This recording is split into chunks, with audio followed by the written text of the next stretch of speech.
Good evening, and good evening to our viewing audience.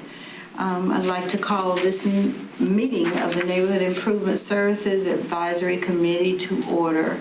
I would also like to thank our viewing audience for tuning in. I would like to ask Ms. Marsha Wright to lead us in invocation. We bow our heads.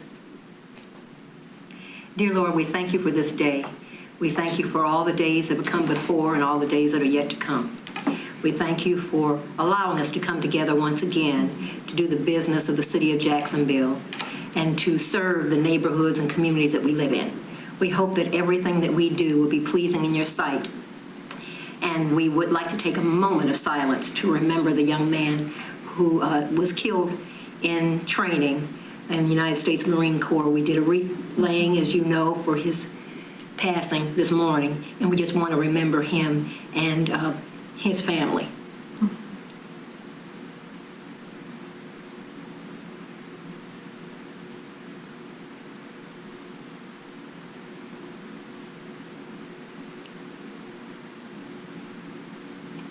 We would ask that you bless him, his family, and just keep in mind all the people that need blessings and need comforting and just need to have your arms wrapped around them.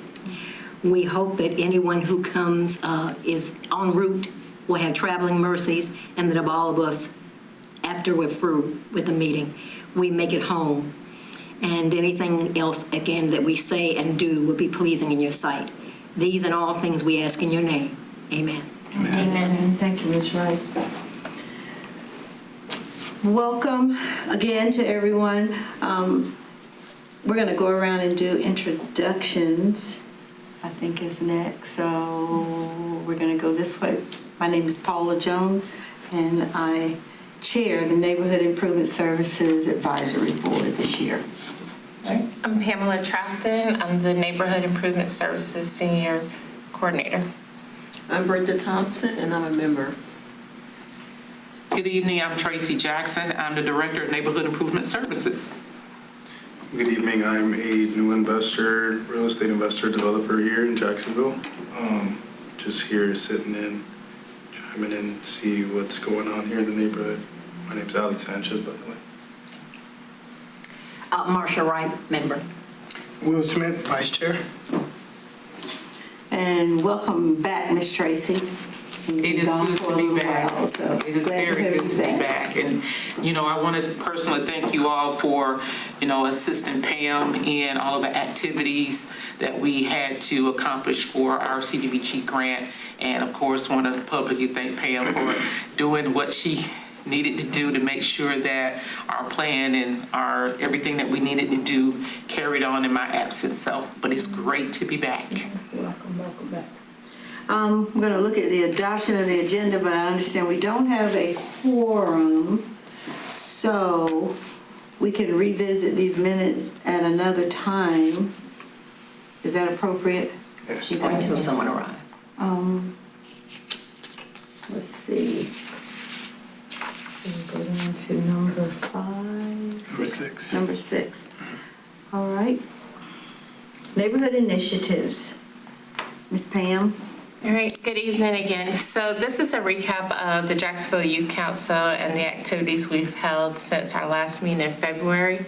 The first two slides, this first one is our elevator pitch where we partnered with Toastmasters in teaching the teens how to actually sell themselves within 1 to 2 minutes. And this was in preparation for the next slide, our job fair that we hosted on March 16th. This is an annual event that we do in partnership with MCCS, Family Readiness Program. And on the next slide, you'll see what the event itself looks like. So it's an opportunity for employers and volunteer agencies to come out, and teens are able to either apply for a job or they're able to get volunteer opportunities as well. So at this event, we had approximately 92 total in attendance, and 50 of them was youth. That's great. That's great attendance.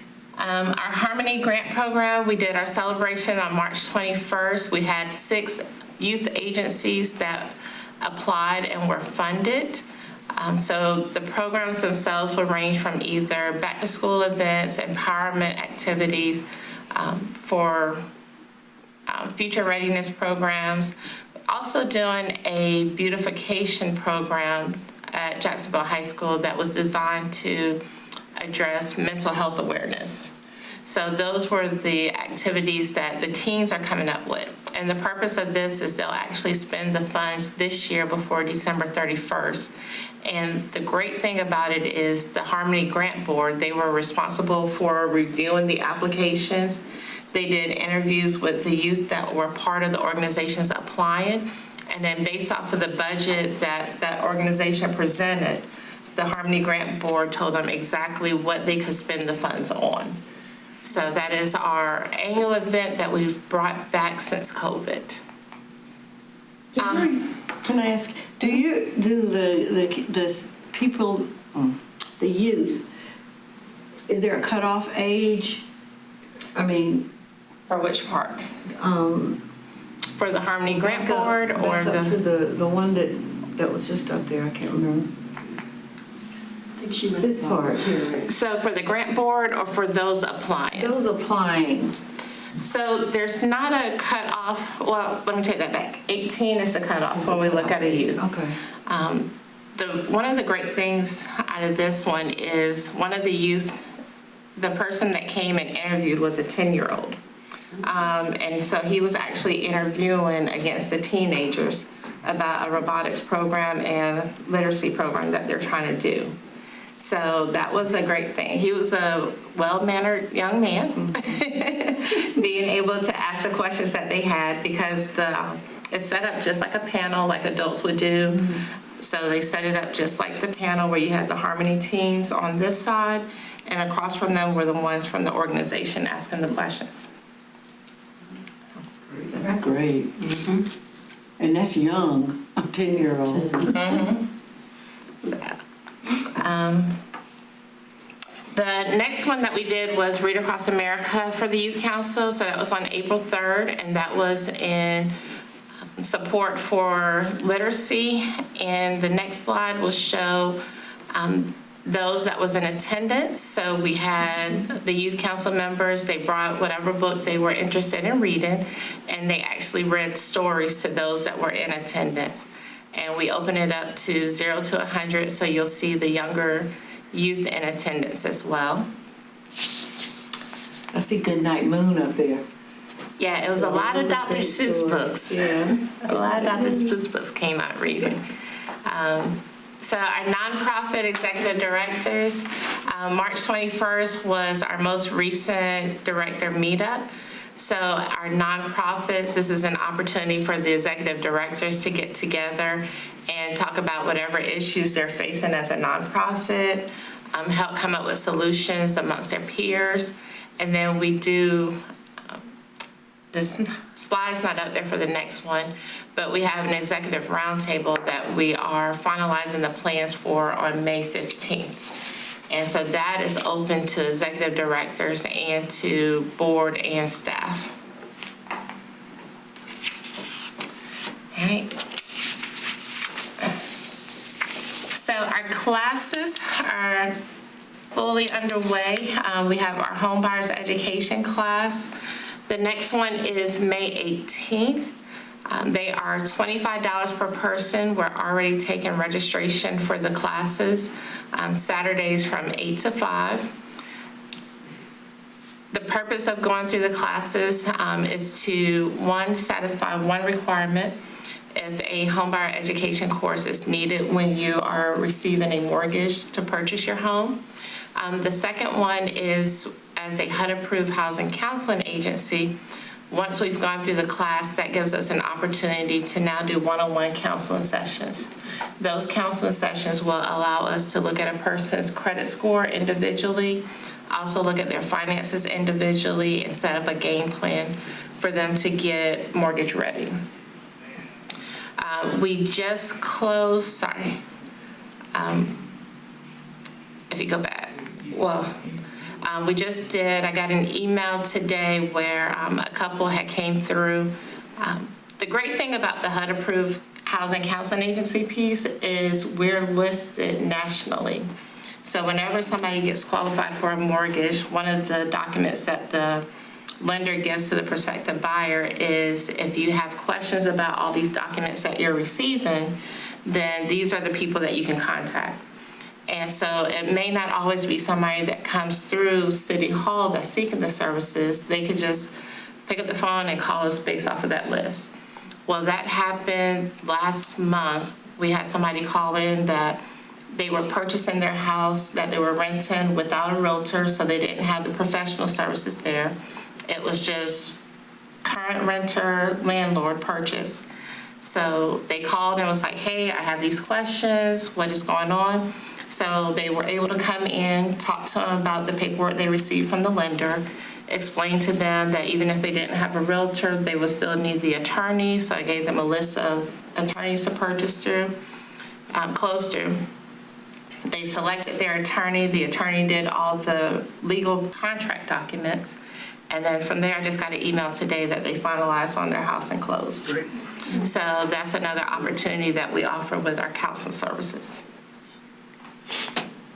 Our money management, that is a free class that we offer, and this allows us to go more in depth when talking to people about their finances with budget and credit reports. So the next one we have for that is June 15th at 9 a.m. And I believe that is my last slide. Thank you, Ms. Pam, for that. For the nonprofit reports and homeownership programs, and that was neat that you guys were able to help that person go through without that, what is it, that connection, that, Without having the real without estate. having I didn't know that you, I Yeah, thought so you you had to can- have a realtor.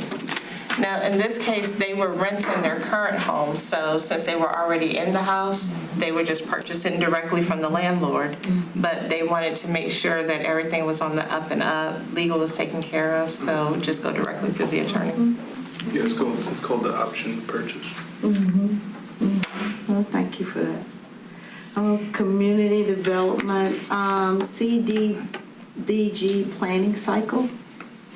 Yes, so we are in our 5-year consolidated planning period. We also have to include a 1-year annual action plan inside the comp plan. So right now, we are on a holding plan right now because HUD has issued a directive that we are not to produce any drafts or anything like that for public comment for those 30 days until allocation has been assigned. And as of today, we still have not received our annual allocation from HUD.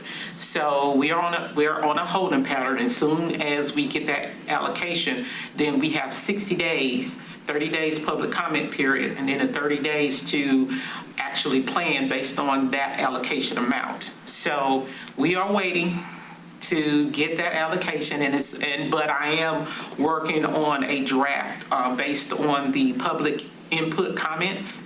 So we are planning on, of course, providing affordable housing, low-income housing, also development, multifamily development, single-family development, rehab. We have a developer who is going to be rehabbing existing low-income apartments, so they have that project in. We also have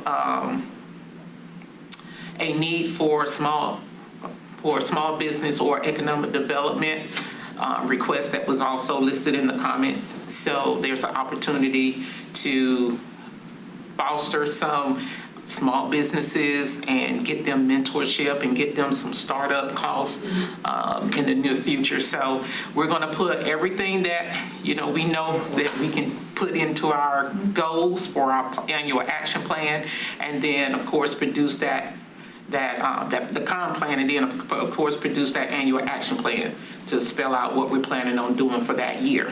So that's coming along. I have a question before you go. Okay. Now, will our allocation, will it stay the same, increase or decrease? Or you don't? Okay, we don't know. The last one for last year was the largest that we received in the last 3 years. So hopefully it'll go up. We just got our HUD income limits and they increased. So they did not go down, which is a good indicator that more people will be able to qualify. So we're happy about that. And that was effective April the 1st. Okay. So usually if, you have an increase in the income limits, then you may have an increase in the income itself, the allocation itself. So we just have to wait and see how that formula works out. I call it the secret squirrel formula. So we don't know.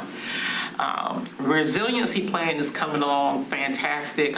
We have a technical advisor that I spoke with this last Friday. So what we have to do, what we're required to do, is build resiliency in our plans. So that also is going to include all of our partners.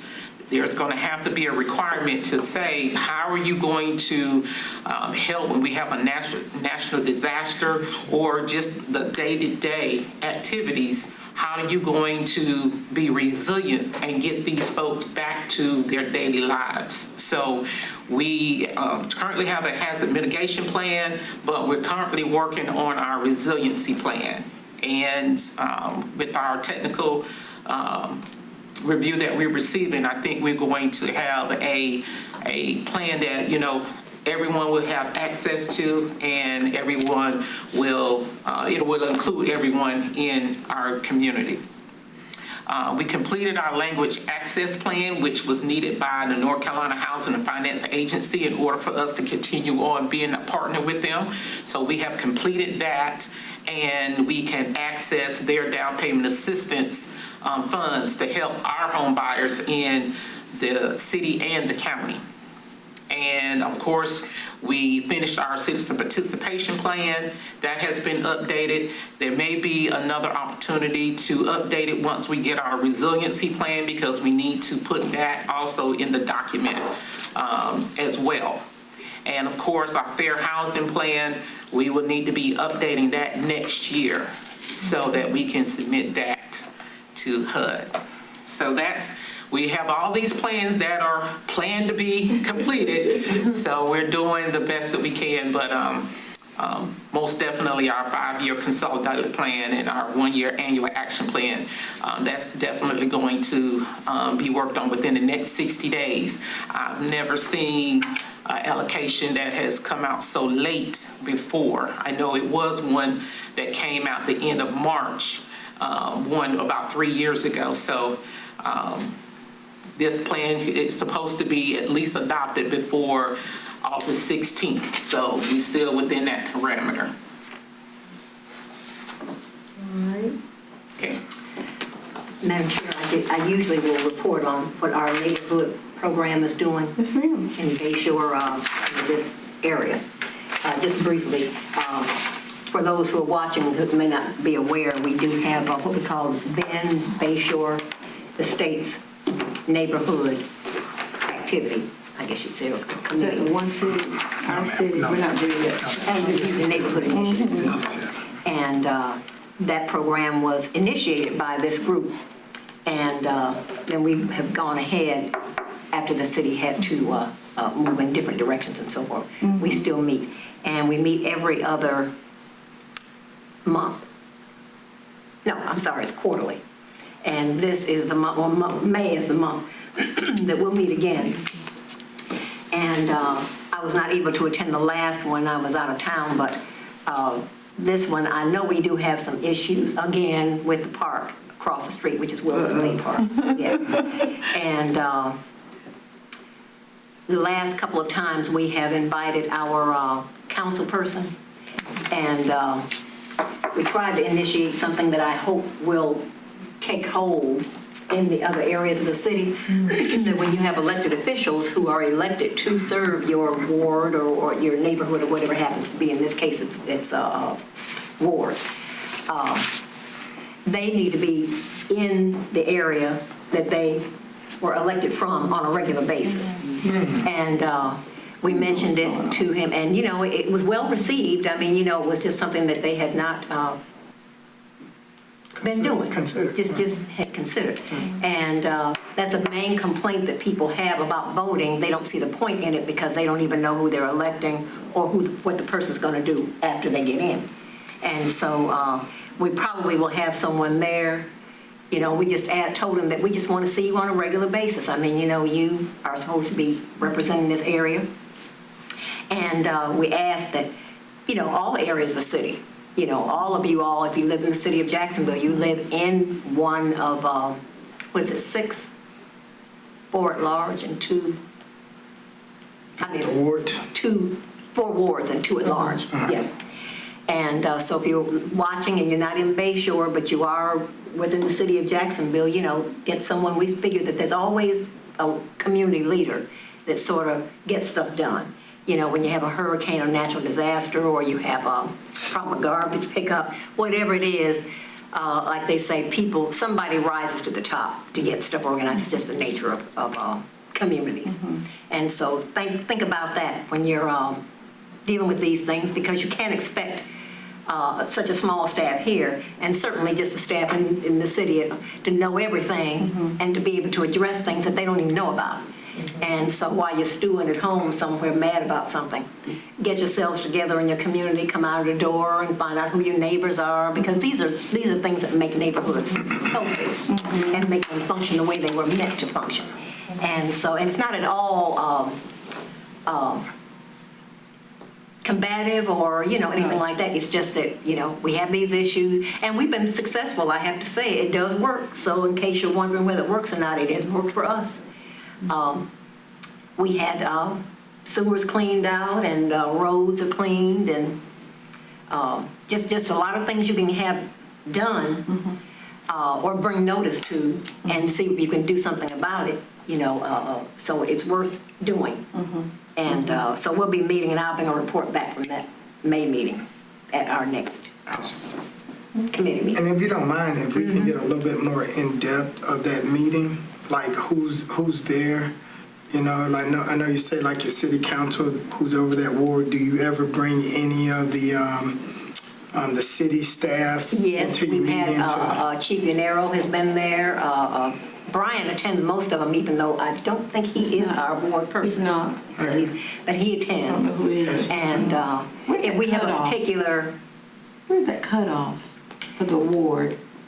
From That I couldn't tell you honestly. Court Street, you know, I think is my ward, Ward 1. Oh, you're talking about the political wards? Yeah. There must be a map, I'm sure the city has one that can share that with you, you know, and figure out how lines are drawn and changed. Yeah, the map is usually located online at the city website. Yes.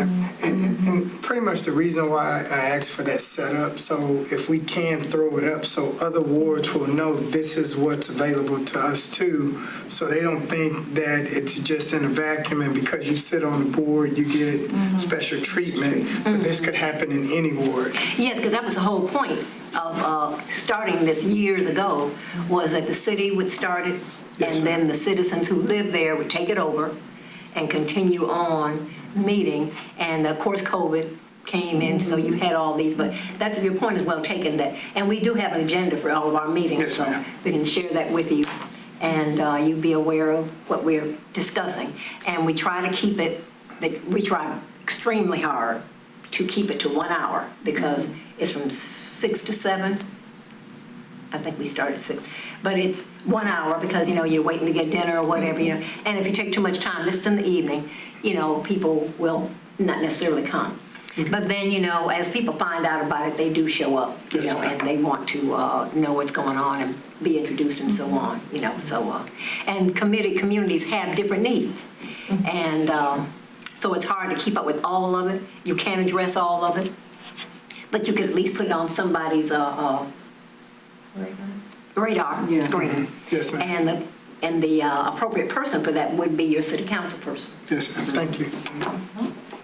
I also wanted to share that April is the National Fair Housing Month. So wanted to inform all of our residents that if you feel like you have experienced housing discrimination, please, you can contact HUD or you can contact our fair housing officer, that is Rose Marshburn, here at the city. And you can call Rose and get her at 910-938-5200. But we, as staff, we act as a mediator to try to get all of the facts and try to mitigate, any issues that may arise. So, but the information that you see on your screen, you can also contact HUD. Okay? Also wanted to tell you all that NESAC did a fantastic job in our review of the nonprofits application, and I appreciate your input. You did a fantastic job, and I presented that information as promised to the city manager's office. So if you looked at some of those city council meetings, you can see that they were listed in some of the budget items, which is fantastic. I just love it that now it is in front of the budget process, so that all things will be considered. Okay. And just mentioning that, I don't know if I'll get picked to do it next year, but just a suggestion, make sure those cutoff dates for those who's watching, that we hit those cutoff dates so we don't have people putting it in after and possibly disqualifying themselves. Exactly. So we're going to do a better job in following up, because some of these nonprofits, they offer services that the city can't do. So we want to make sure that everyone gets considered and we won't have to backtrack. So we're going to do a better job in contacting everybody in that organization and say, hey, you need to get your application in. So most definitely that is one of the deciding factors in scoring that we will consider as far as next year. So, but thank you, committee. You all did a fantastic job. Wanted to touch on CD projects.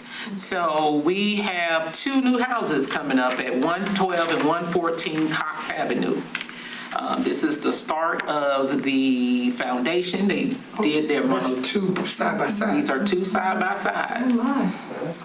So we have lots of activity going on Cox Avenue. I'm sure Pam, she can't wait to have these done so that she can market these and tell folks that they're ready.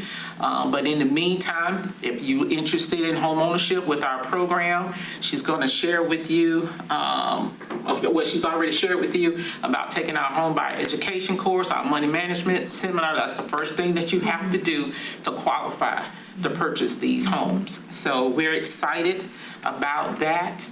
And with that, I'm going to leave the One City Moment with Miss Paula. Yes. Now, I just have one more question. How many do we still have over in Country Club Villas?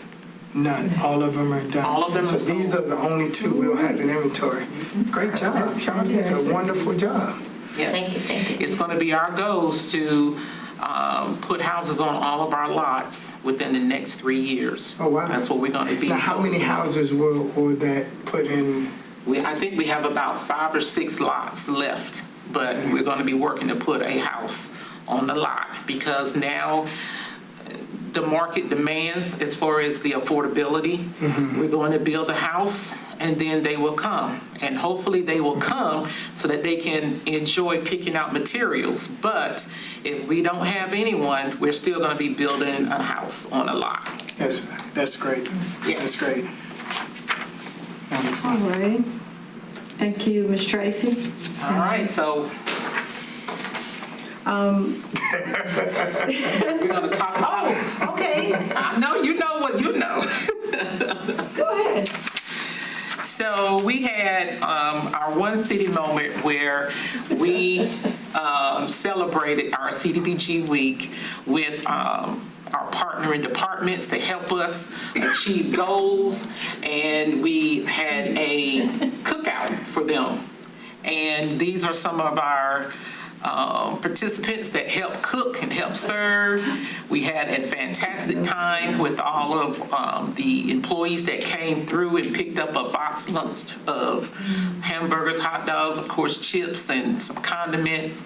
And we do this every year to celebrate CDBG Week because we know that collaboration and partnerships is important for us to carry out the things that we do.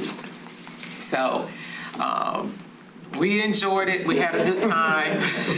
And we're looking forward to doing it again next year. I think the T-shirts this year was just phenomenal. I love the T-shirts that we had. So we had a fantastic time. I want to know, did you have enough beans? We didn't have enough of everything, but we're going to improve that next year. Oh my gosh, it's so much fun. I missed it this time, but Yes. I really enjoy that camaraderie. Yes. Thank you, Ms. Tracy. You're welcome. Anyone have any one city, our city, my city moments to present other than Ms. Tracy?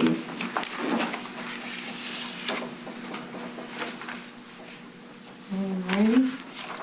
We can move on to future agenda topics. Are there any future agenda topics? I may have one. I was asked by a coworker last week, was it last week? Might have been the week before last, about senior housing. And she had mentioned that she was interested in senior housing just because of, with so many of, I'm gonna say us, I'll put myself in there. So many of us aging and moving on, sometimes just taking care of a home that you live in by yourself is hard. But she had mentioned the possibility that if there were senior housing, she would possibly consider selling her home and moving to a senior housing area here in Jacksonville. And I really could not think of, the only place I could think of was out Gum Branch Road off the extension.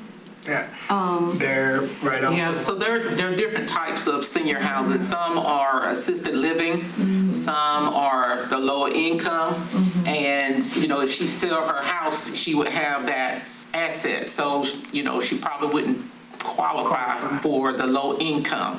So I just saw on the internet where there's a company that's coming in for people who are wanting to stay in their house, so they're aging in place. So they're coming in to assist them to make sure that they, get food, they take their medicine, and they get to they get to appointments. So rather than moving out of their home that they're used to, they can stay in their home and maybe get some retrofitting bathroom grab bars or something like that so that they can age in place. So You know the name of this? I don't know it just flashed across when I was looking at the Daily News website. Okay.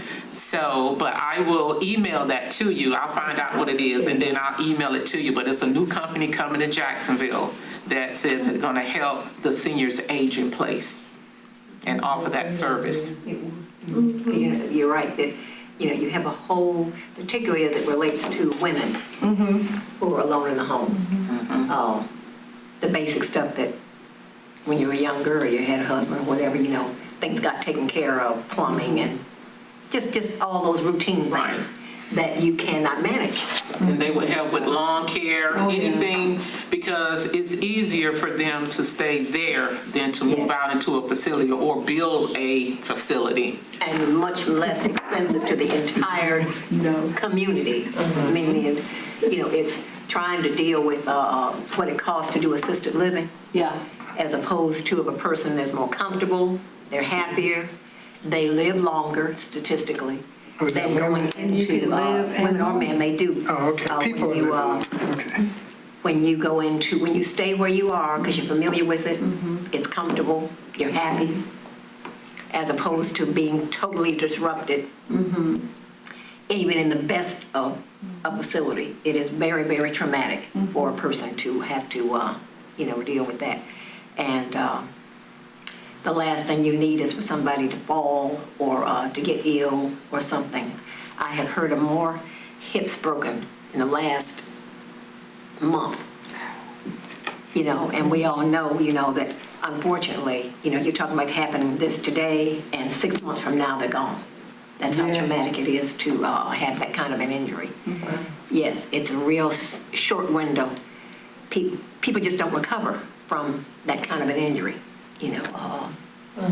Even when, I've seen situations, even when the person is getting the best of medical care, it's just one of those kinds of injuries that, that combined with age, the body just will not rebound from. So that sounds like an excellent idea. It's just beneficial all the way around to everybody.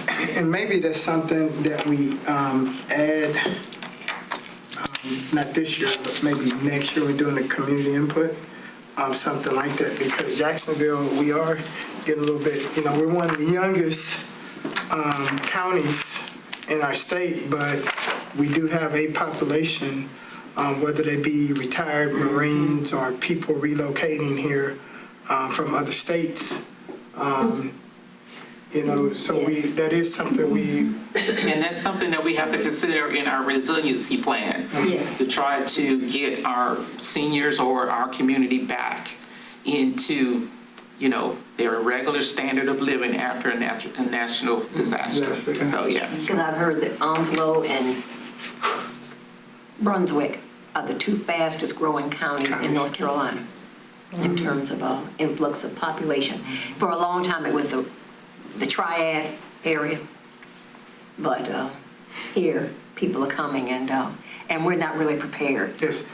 On any level. That's what I did have a question. I'm sorry to run back around. I know we have to go.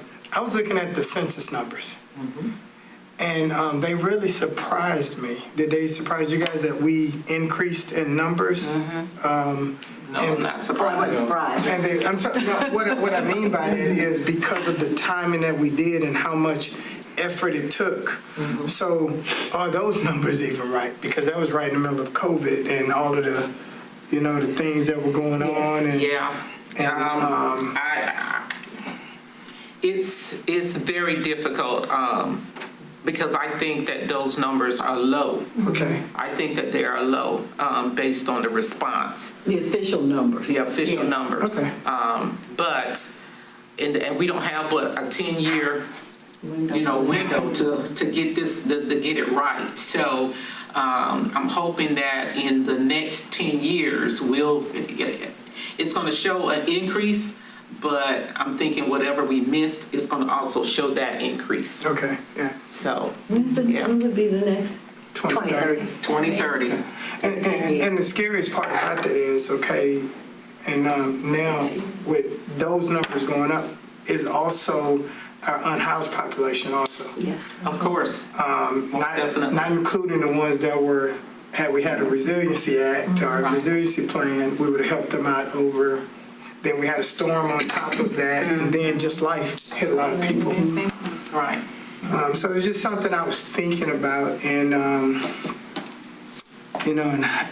and as we start moving on, do those type of things get put into that, the thinking of that 5-year plan, so that we got one shelter here.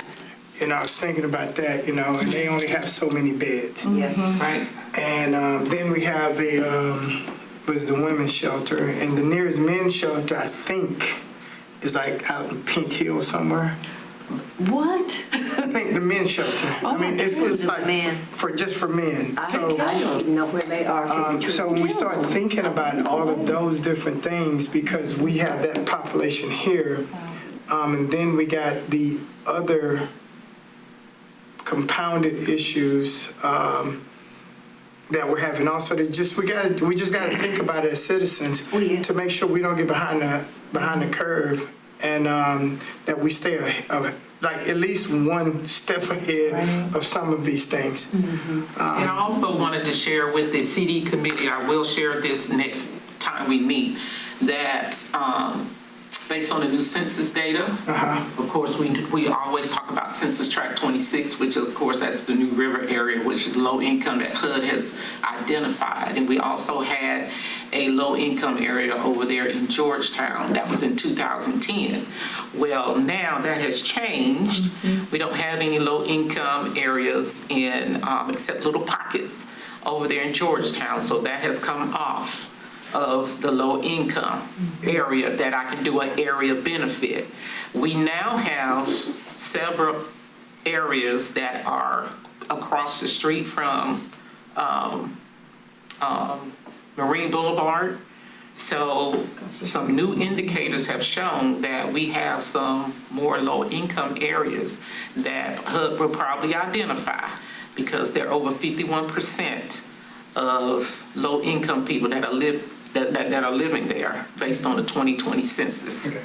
So I'm going to share that data with you all so that you can, of course, we need to incorporate and prevent the declining neighborhoods so that we can help build them back up so that, they will still be viable. We still can put the HUD dollars and resources in there and make sure that they don't decline any further.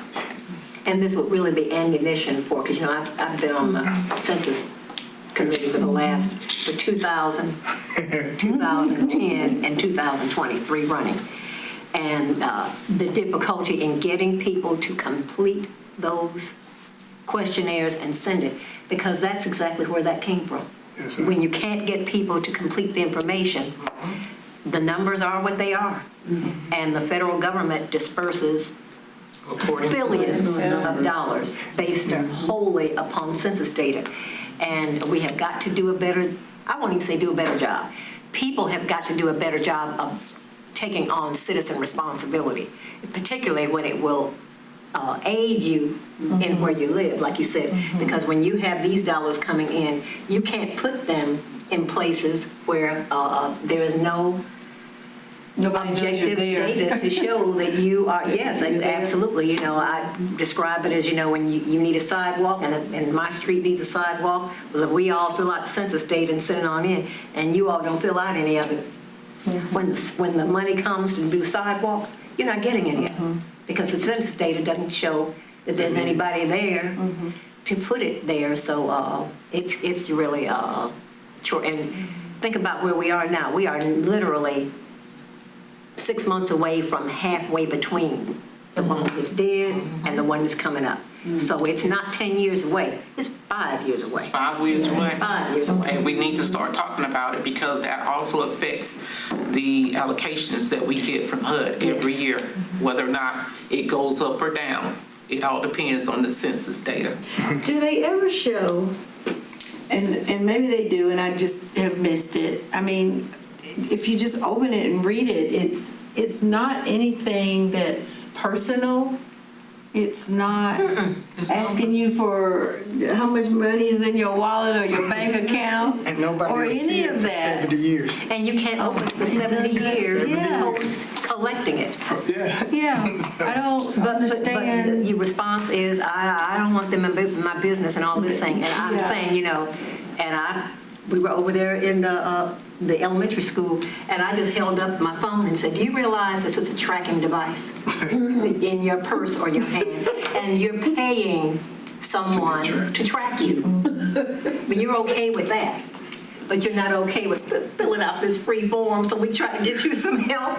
It is just the way human beings are, I think, it's just, I think maybe we can do a better job this time about it. And so the biggest question is, I think, is do we use this platform to start bringing people in early to give, 2-3 minute informationals on all of it, from HUD to what you guys are doing, us being you guys being a HUD approved counselor, just getting more information out there and doing PSAs, and not only put them on this platform but on our YouTube platform, on our Facebook platform, so we can flood them, our citizens with information. So now we become smarter, Right. or at least we have a place to go where we get the information, you know. And I don't know if anybody else like is interested, but like how do you get an area that was okay last time, but now they're not? What goes into that, and then how does an area that you kicked everybody out of, they're off the list now. So, you know, I'm interested in it, so I would talk to you like offline to figure out if you.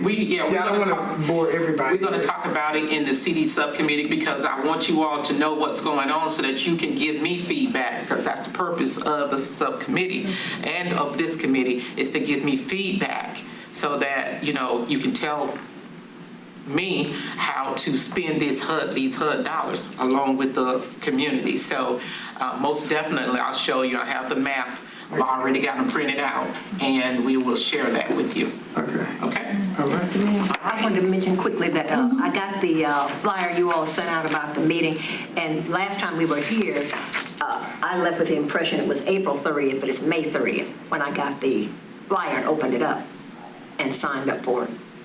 Sign up for which one? You know, the one that contracts, or I can't read my own handwriting. Conversations. Yeah. It's 9 a.m. at Sturgeon City. May 30th? And Yeah, when we were Sturgeon talking City. about it last time in here, I thought it was April 30th, so I was running home to fill it out, and I knew I would have a conflict, but it turned out to be May. I've been passing the word on that. I hope it was okay. That's the economic development piece that I was referring To to. make sure if you're in any way interested in or involved in programs or services or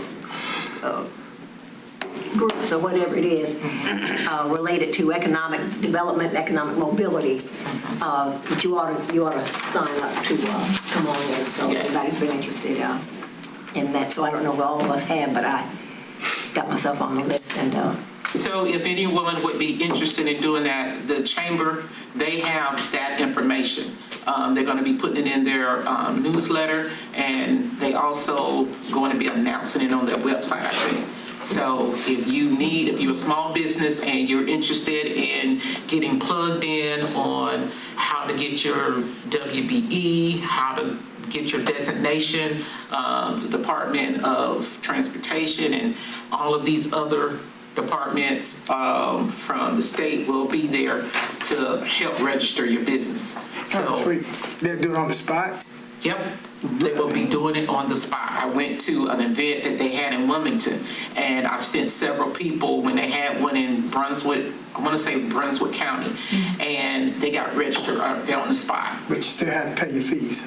Of course. Okay, I just want to make sure Not that. for free. Yeah, I just want to make So, you know, when you're in business, you know you got to spend some money to be in business. I just want to But make sure. just that right there is so invaluable because it takes the mystery on how to get your certification and get your hub, I call it that hub certification. So most definitely, if you're a small business, minority business, make sure you get to that event on May 30th at Sturgeon City. And for more information, it'll probably be at Sturgeon City. Yes, ma'am. But if you email us, we can get you that information too. and I did get it from you all. I saved it and sent it out to various people. So. Okay. Thank you so much. Thank you so much. Any questions or comments or any other future agenda topics? I didn't want to run past it. Any questions or comments from anyone? We just did that. Got Oh, I was going to say, Mr. Sanchez, do you have anything? No, I appreciate you guys letting me come in here and get in here on everything that's going on in Jacksonville, and hopefully I can take part in it in a positive way. By obviously meeting you guys, it's been a blessing being here and listening to what, the improvements we need in Jacksonville. Thank you. thank you, Mr. Sanchez, for joining us tonight. The key dates, May 4th, Jacksonville Jamboree, May 15th, Nonprofit Executive Roundtable, May 18th, Homebuyers Education, May 27th, City Hall closed, Memorial Day. There's a pool open? They will be after Memorial Day. Oh, okay. Oh, the pool out at, the new Y. Okay, is that where it is? I'm just saying, in the splash pad. Oh, the splash pad. Okay. Both of the splash pads. We should have led with that one. The splash pads open. The kids are ready. They were asking about it last week, the splash pad. June 15th, money management seminar. June 19th, City Hall is closed. Juneteenth holiday. Oh, so it's on a Wednesday, it falls on Wednesday, so it will be closed. That Wednesday, okay. June 19th? Falls on Wednesday. Okay. Okay. Next meeting is June 24th, 2020, and then October 28th, 2024. I'm sorry, 2024. I took us back 4 years. December 16th, 2024. Yes, ma'am. I think that's it.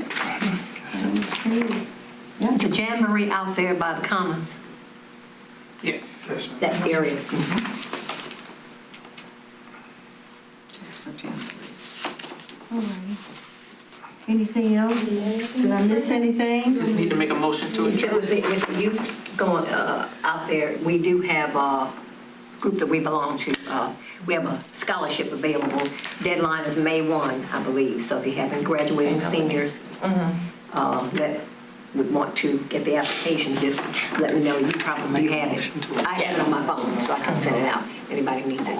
But it's you put those little pieces of money together and they add up to bigger pieces of money. So, you never turn your nose up. It's, what do they say, never despise meager beginning. That's right. And so any of those people out here listening who might have a young person who's coming out of high school and wants to go on. And this is A scholarship. It's our Pan-Hellenic Council scholarship. Oh, okay. Yes, and the deadline is May 1. It's coming up pretty soon, but by this time you kind of know. Hopefully you know what's going on. Pan-Hellenic Council. So if anyone is attending at HBCU, May 1st is the deadline for a graduating senior. 2 o'clock. 2 o'clock, she said. 2 o'clock? What? Is it 2 o'clock? Did y'all say 2 o'clock? No. You said May 1st. May 1st. All right. And I'm assuming that's, it just occurred to me that I don't know whether it's electronic or you have to pull it off and fill it out. I honestly can't say, but I would say postmarked. But in any case, the deadline's coming up, so if anybody's listening, So where hurry up would the and application at? contact us. Where can I get the application? I can send it out if you know of somebody. I'll, Yes, ma'am. Yeah. And I have a copy too, so I can send it to Yeah, if it's- everybody. Okay.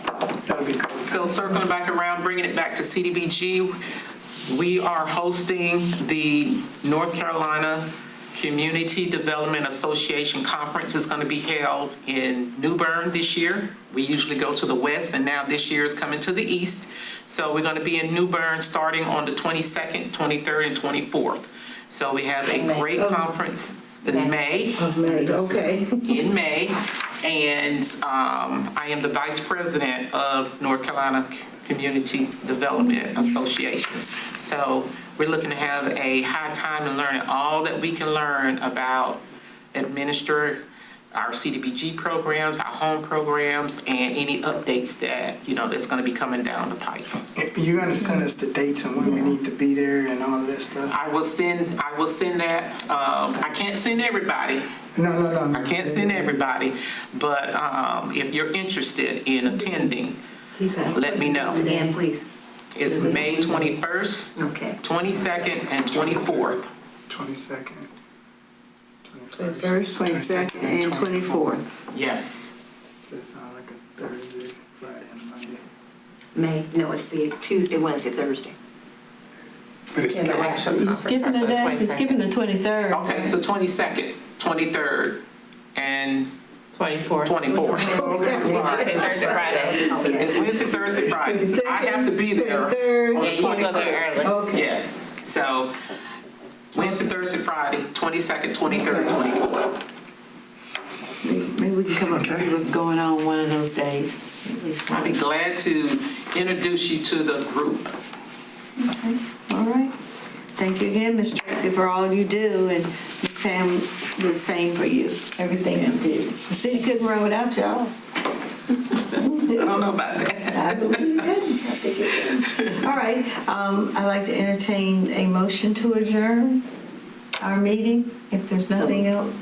Well, it's just by consensus. By consensus, since we don't have. By consensus. That Meeting adjourned. maybe adjourn that.